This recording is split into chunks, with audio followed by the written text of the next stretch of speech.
Welcome to the Vintage Hollywood Archive, where I introduce you to the most astonishing stories about your favorites from the Vintage Hollywood era. If you are not part of our friendship circle, please be sure to like and subscribe to the channel and join the Golden Age fan group. If you are already part of our community, please be sure to turn on your notifications bell so that you can always know when I post a new video. Now let's get straight to this video. Why were Yul Brynner's demands impossible to fulfill? Yul Brynner had Hollywood's most chilling stare, yet few people knew anything about the incredibly complicated man who lay beneath those icy eyes.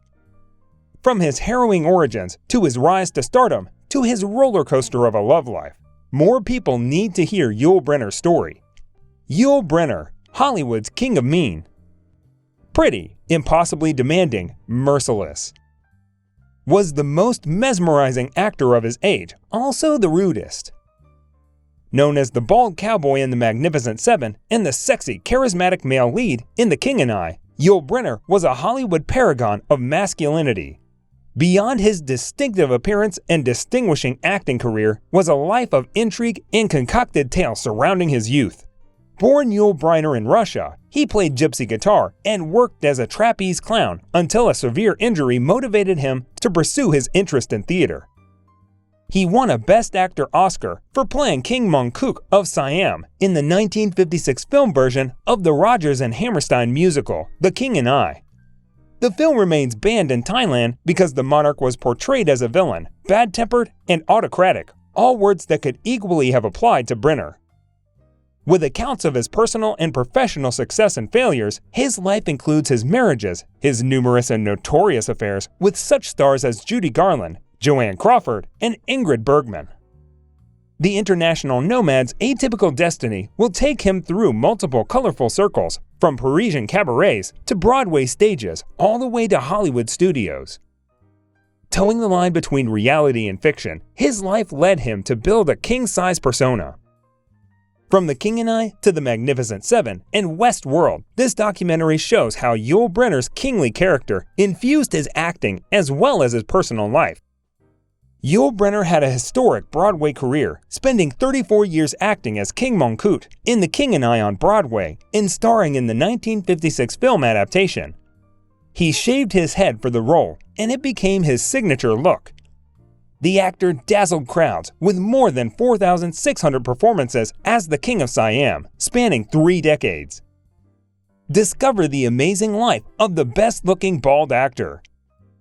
When towards the end of his life, Yul Brynner was challenged to explain the conflicting accounts of the time and place of his origin that he'd given in almost every interview, he declared imperiously, "Ordinary mortals need one birthday." The quote is an indication of how assiduously Brynner worked at burnishing his own legend. His name was already a byword for an outre kind of Hollywood exotica. He was the first shaven-headed movie idol, and his gimlet stare, precipitously arched eyebrows, and all-purpose arcane mane saw him equally at home in bell-sleeved silk tunics, pleated shirts, and leopard-skin pashminas, or the darkest outlaw double denim. In a rare moment of levity, he described himself as just a nice, clean-cut Mongolian boy. He at least got the middle bit right. Yul has an extra quart of champagne in his veins, an admirer once said of Yul Brynner, the exotic, charismatic actor. In fact, as Empire and Odyssey reveals, Yul Brynner had the most fascinating mixture imaginable in his DNA, which accounts for the intriguing and glamorous persona that emerged. Yul Brynner created many myths about himself, among them that he was born of a gypsy and a Mongolian prince. He enjoyed telling tall tales and exaggerating his background and early life for the press, claiming he was born Taija Khan of a Mongol father and Roma mother on the Russian island of Skolin. He occasionally referred to himself as Julius Brynner, Jules Brynner, and Yul Brynner. He was born on July 11, 1920. His place of birth was in Vladivostok, Russia, of Swiss Eurasian ancestry. His father, Boris Brynner, was an engineer while his mother had taken acting and dancing classes. He had an elder sister, Vera. The Brynner family then followed a typical trajectory of the Russian diaspora, China, Paris, London, New York, and Los Angeles, with various detours along the way. It is a compelling story. His father abandoned the family when Brynner was 3, and his older sister Vera to Manchuria, and later to Paris, where Brynner played Russian and Roma songs on his guitar in Russian nightclubs. He could not speak French in a proper way, so he went to a special school where the language was taught. Since the very first day, Brynner became a troublesome student. He smoked, played truant, and fought with other students. In the course of time, he was expelled. When he went to a lyceum, he was not the most diligent student as well, but teachers marked his intelligence and artistry. One day, Yul Brynner met the Dmitrievich, a gypsy family that sang romances. 14-year-old Yul joined them soon. The audience welcomed his performance. People would come just to listen to his impressive voice. However, the cooperation of the ensemble did not last for a long time. Everybody had their own plans. Yul worked as a beach lifeguard and joined the circus for 2 years, where he, unfortunately, fell off a flying trapeze. Because of numerous fractures, the young man's circus career was over. During the treatment, Brynner was given opium instead of painkillers and realized he got addicted to it. When he left the hospital, he frequented the dock where he bought the drugs that Vietnamese sailors sold. At this place, Brynner met the poet and playwright Jean Cocteau and got interested in drama. He studied philosophy and eventually, under the patronage of his best friend Cocteau, their relationship sparked lifelong rumors of Brennan's bisexuality, joined a repertory theater company. Yul Brynner underwent treatment in Switzerland. In 1938, he came back to Paris and never again used drugs. However, he had to face a new ordeal. His mother had leukemia. As Brynner realized something should be done, he made a decision to seek medical help in Harbin. In that city, he met his father and his second wife, Ekaterina Kornikova. The conversation with the actress Kornikova evoked love of theater and stage in the young man. Ekaterina provided him with a letter of recommendation to Michael Chekhov, who lived in America at the time. In 1941, Yul began to learn acting under his guidance and simultaneously worked as a loader, driver, and Voice of America speaker, whilst nude modeling for renowned photographer George Platt Lines on the side. The pictures revealed that a more than generous endowment could be added to Brynner's swelling list of accomplishments. Brynner's glory hour took place in 1951 when the young actor was approved for the role of the king in the musical The King and I. Brynner impressed the creators and stage managers so much that they made the role of the king major. Yul Brynner caused a furor. The actor returned to this play 25 years later. The King and I was a success in Great Britain and the USA. It was staged 4,633 times altogether, with the last show on June 30, 1985. The actor also participated in other plays, Odyssey, Lute Songs, and others. Still, none of them were as popular as The King and I. People kept choosing this play to see Yul Brynner with their own eyes. Brynner's triumphal arrogance was an essential part of his appeal, and he gave it free rein as he entered his imperial phase, both on and off screen. It survived intact through multiple indignities, from side ponytails to flannelette headpieces in the Ten Commandments, and it burned up the screen in The Magnificent Seven, fueled by Brynner's constant feuding with co-star Steve McQueen as to who was topmost dog. For one scene, Brynner fashioned a plinth of dirt to stand on so that he would tower over McQueen, only for the latter to surreptitiously kick a little more of it away each time he paced past. Eventually, Brynner hired an assistant expressively assigned to call out any instances of McQueen's attempted scene stealing. His demands became legendary. While filming the World War II drama Mortuary aboard a freighter, he stipulated that a landing pad be built on the ship so that a private helicopter could take him ashore after each day's shoot.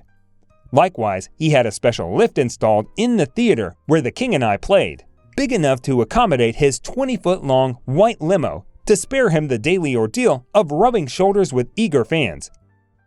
His dandyishly cut suit, all roped shoulders, generous lapels, and jetted hacking pockets emphasized his imposing figure and urbane air. He even gave his morning porridge a foppish twist, adding a chunk of butter and salt. 40-year-old Marilyn Dietrich was Brynner's first love. He was 21. She taught him everything a man should know. Yul was always popular among women. He had a relationship with Marilyn Monroe, Ingrid Bergman, and other actresses. However, Marilyn was the woman he remembered until the last day of his life. On September 6, 1943, Yul married Virginia Gilmore, who helped him learn English. In 1958, his illegitimate daughter was born, and the couple split up. Brynner met his second wife, the Chilean model Doris Kleiner, on the set of The Magnificent Seven. She was a sleek, Balenciaga-clad contemporary of Marielle Agnelli, Gloria Guinness, and Lee Radziwill, and Brynner wooed her with a suitcase full of cashmere sweaters in multiple colorways. The daughter, Victoria, had no less than Elizabeth Taylor as her godmother. Taylor was one of the subjects of more than 8,000 photos Brynner took from the 50s through to the 70s in both saturated color and gritty black and white of his co-stars and friends in moments of downtime. Frank Sinatra descending from a helicopter, Audrey Hepburn in a gondola. Many of the shots were used in magazine spreads or as studio product stills, and exhibitions of Brynner's work have been mounted since his death, some at the behest of his friend and fellow photographer Karl Lagerfeld. Brynner's third wife, Jacqueline Theon de la Chaume, was a socialite and a fashion editor for French Vogue. She and Brynner adopted two Vietnamese children, Mia and Melody, and brought the 16th century 50-acre manoir de Criquebeuf in Normandy, the first house the nomadic Brynner had ever owned. The newfound domesticity encompassed the cultivation of bullfrogs and pigeons, and the keeping of penguins, as well as planting of oriental flora and the frequent entertaining of exotic fauna like Serge Gainsborough and Jane Birkin. Brynner became godfather to their daughter, Charlotte. This relationship was not long-lasting. Several marriages followed, all of them were unhappy. Hollywood was changing radically in the 70s. Gritty, character-driven verite was in, and the larger-than-life fare in which Brynner thrived was out. With his brooding expressions and sinuous movements, one could almost make a case for him being the last silent movie star. His final film-like hoorah was the sci-fi thriller Westworld, in which he played a murderously malfunctioning robot. His all-black gear and steely-eyed automaton glare acted as a kind of valedictory tribute to his screen canon of ice-cold icons. He spent most of his final decade reprising Monkoot in endless tours and Broadway reruns of The King and I, and maximizing merchandising opportunities therein, with the likes of not at all chunkily titled The Yul Brynner Cookbook, Food Fit for the King and You, including such regal treats as pork ribs and strawberry Romanov. A by now familiar story of continuing affairs and extending absences precipitated the breakup of his marriage to de la Chaume, and in April 1983, Brynner, then 62, married his fourth and final wife, Kathiam Lee, a 24-year-old Malaysian ballerina who had a small part in The King and I's chorus line. Later that same year, he found a lump on his vocal cords. The test results showed that his throat was fine, but he had inoperable lung cancer. Although Brynner had quit smoking the previous decade, he'd taken up the habit at the tender age of 12. The radiation treatment Brynner underwent made his throat raw and sore, and his acting career suffered. Brynner's son, Rock, recalled his father commenting about low ticket sales, saying, "Cancer is a real poison at the box office." Brynner, who spent years being photographed with a cigarette always in his hand, spent his final months creating televised public service announcements. He implored his fans to never start smoking cigarettes. "Now that I am gone, I tell you, don't smoke. Whatever you do, just don't smoke." He sought out both common and non-traditional cancer treatment options, going through a round of radiation followed by a plant-based vitamin treatment. As he told the New York Times, he was still enjoying his daily Broadway performance, saying that he would rather receive standing ovations from his thousands of fans than lay in bed and rest. Brynner performed his final Broadway show on June 29, 1985. Brynner eventually succumbed on 10 October 1985 in a New York hospital, the same day, curiously, as Orson Welles, with whom he co-starred in the Battle of Neretva. Many commented on Brynner's unfortunate timing and how he'd have hated playing second fiddle in the Obit Stakes. Following his death, his murky origins were finally enshrined by a statue erected outside his birthplace in Vladivostok's Alyushka Street. He stands, social realist hero style, in a monk cut-esque tunic and harem pants, shiny pate glinting in the evening sun. It's a singular figure, and one that, all his life, Brynner was proudly conscious of cutting. "I have never played anyone I thought was like me," he once said, with, one suspects, just the right amount of move over mere mortal presumption. At the age of 65, Yul Brynner died on October 10, 1985, in New York, and was buried in La Touraine, France. His children and wife remained at his bedside in his final hours. The Oscar and Tony-winning actor left an intriguing will for his family, so who inherited his money after the king died? Brynner bequeathed some money to his family and some to his friends. He reportedly had a net worth of $10 million, but he made some striking omissions in his will, too. Brynner addressed part of his will to his 3 biological children via Bloomberg blog. Brynner gave his son Rock all of his stocks in Hard Rock cafes across New York and Delaware, perhaps finding humor in the matching names. He also gave Rock $50,000. Then, to his daughter Lark, Brynner bequeathed $25,000.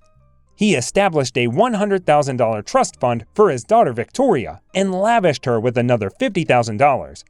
About 25 years after Brynner's death, Victoria would go on to publish a collection of her father's photographs, saying that the photographs were a noteworthy addition to Brynner's artistic legacy. But as for his adopted children, Mia and Melody, Brynner omitted them from the will via Bloomberg blog. Brynner basically wrote that he had made no provisions for any children whom weren't explicitly mentioned in the will. The only way his adopted children would inherit anything was if Kathy Lee died and left them her share. Brynner had apparently created an inter vivos trust, sometimes called a living will, for his 2 adopted children. However, Kathy Lee, Brynner's 4th and final wife, was well taken care of after the actor died via Bloomberg blog. She was gifted 2 estates. The first was an apartment at United Nations Plaza in New York City, and the second was Le Manor de Circabif in Cabremer, France. Brynner also left her many of his personal possessions, including his cars, silverware, works of art, book collection, and household items. Brynner didn't forget his friends either. He gave watercolor paintings of boats to his friend, Robert Lance, and he gave his abstract Vasarely painting to his friend Michael Lynn. As a photographer and twice published author, Brynner had an appreciation for the arts via biography. His memory lives on as an unforgettable character from The King and I, as one of the longest performing Broadway actors in history.